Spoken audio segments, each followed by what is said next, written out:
What's going on, SixPackAbs.com? It's Thomas DeLauer, your lead nutritionist and lead trainer and creator of the science-based six-pack intermittent fasting program that is taking the world by storm. Today, I'm going to do something a little bit different. I want to show you some movements that are going to help activate your posterior chain.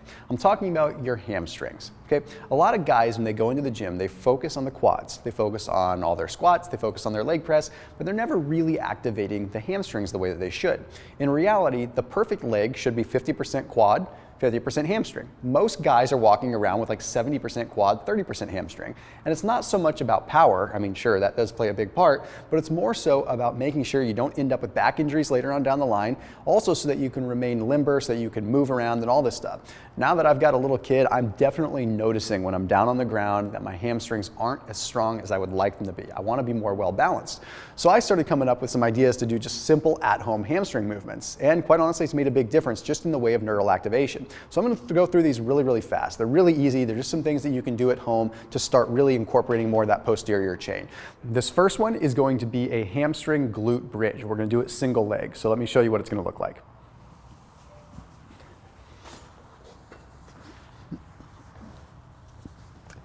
Okay, you're going to want to have your knees at about 90 degrees. So you can use a bench, you can use a stool, you can use a chair, you can use your couch. You just want to have something firm. Okay, and then you're going to want to make sure that you're digging your heel in. You're going to want to take the opposite leg and you're going to put it as straight as you can. Try to stretch out that hamstring, and then you put your hands down on the ground, and all you're going to be doing is pulsing up. Okay, I want you to focus on driving the bottom of your foot that is up in the air directly in a piston-like motion up and down. Don't like swing it like this. Piston up and down while digging all the weight into the heel that's on the bench. It's not going to take you long before you start feeling that hamstring engage. And if you put your hand behind your leg, you'll actually feel your hamstring engaging. Like you can see just that little teeny bit of hamstring right there in my not so massive legs engaging every time I move. It doesn't seem like a movement that's going to, put a lot of mass on you, but none of these movements are. The whole goal of these is to just activate. All we're trying to do is activate so that the nerves fire. So next time you're squatting, you actually use your hamstrings. These aren't the ones that are going to put the muscle on you. These are the ones that are going to activate. Then you're simply going to switch. Just same thing. This is not a replacement for your workout. These are just supplemental things that you can do at home, and I promise they will improve your squat and they will improve a lot of your movements. Okay. Next ones that we want to focus on doing. Okay, you can do this one at home, super simple. You don't even need much weight. I'm going to grab just a really light kettlebell. Okay, all I'm going to do here is a partial Romanian deadlift. I don't even want you to do a full one. What I'm going to do is stand on one foot, and opposite of the leg that I'm actually standing on, I'm just going to come down to about mid-shin, but I'm going to hold it. I want to hold it for about 4 or 5 seconds. 1, 2, 3, 4, and up, hold for 2. 1, 2, and down again, hold for 4. 1, 2, 3, 4. Back up again, hold for 2. Okay, 1, 2, 3, 4. Repeat on the other side. Remember guys, we're not trying to build a bunch of muscle here. We're not trying to do anything crazy.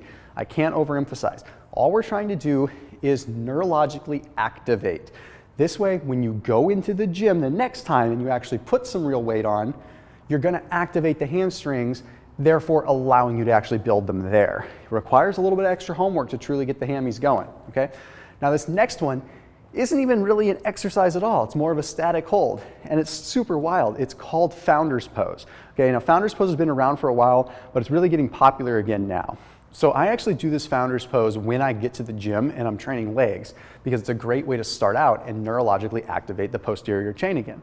All I'm going to do is I'm going to go shoulder width apart, slightly wider, with my stance, slight bend to the knees. I'm going to hip hinge. This is the important thing here, is hinge at the hips. So when you slide your butt back, you're sliding the butt back as far as you can, hinging at the hips, okay? So you don't want these knees over the toes. You want to sit back, okay? Puff the chest out, look up, and then hands over the head. Sink back as far as you can onto your heels and slide that butt back. Keep going, keep sliding it back as far as you can, and try to puff the chest out and arc that lower back while keeping the arms up. You hold this position as long as you can. until you totally feel the hamstrings and the glutes kicking in, and you dig all that weight in the heels. You should not be leaning forward. You should be leaning back. So then once I'm fully fatigued and I feel it really kicking in, then what I'm going to do is I'm going to put my hands behind me, holding the same position as long as I can, still driving the chest out.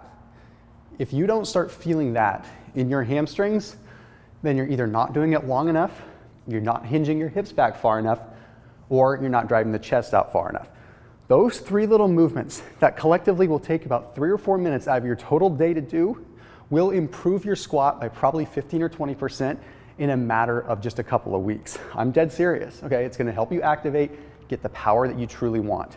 So as always, if you're looking for these tips that are gonna help you feel more functional, eat better, but also get the body that you want, make sure you keep it locked in here on SixPackAbs.com, and make sure you check out the science-based six-pack intermittent fasting program in the description below.